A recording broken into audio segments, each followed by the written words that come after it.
Ezra chapter 4.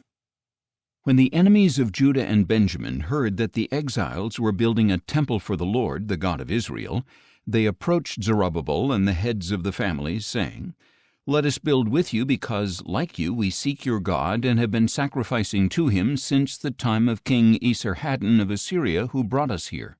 But Zerubbabel, Jeshua, and the other heads of the families of Israel replied, "You have no part with us in building a house for our God, since we alone must build it for the Lord, the God of Israel, as Cyrus, king of Persia, has commanded us." Then the people of the land set out to discourage the people of Judah and make them afraid to build.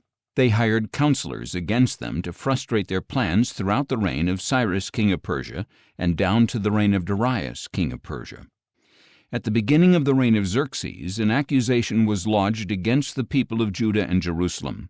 And in the days of Artaxerxes, king of Persia, Bishlam, Mithredath, Tabiel, and the rest of his associates wrote a letter to Artaxerxes. It was written in Aramaic and then translated. Rehum the commander and Shimshai the scribe wrote the letter against Jerusalem to King Artaxerxes as follows. From Rehum the commander, Shimshai the scribe, and the rest of their associates, the judges and officials over Tripolis, Persia, Erech, and Babylon, the Elamites of Susa, and the rest of the peoples whom the great and honorable Ashurbanipal deported and settled in the cities of Samaria and elsewhere west of the Euphrates.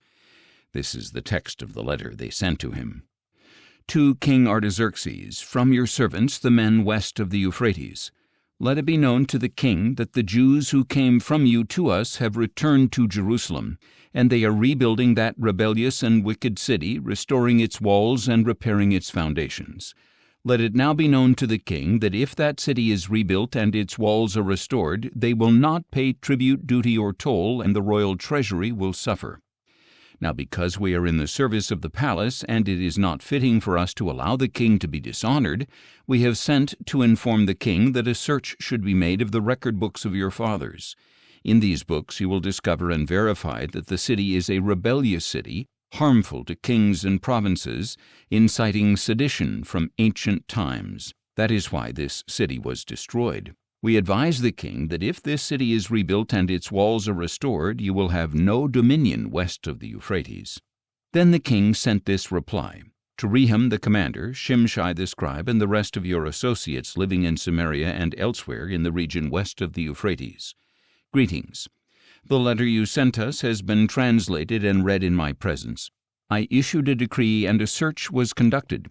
It was discovered that this city has revolted against kings from ancient times, engaging in rebellion and sedition.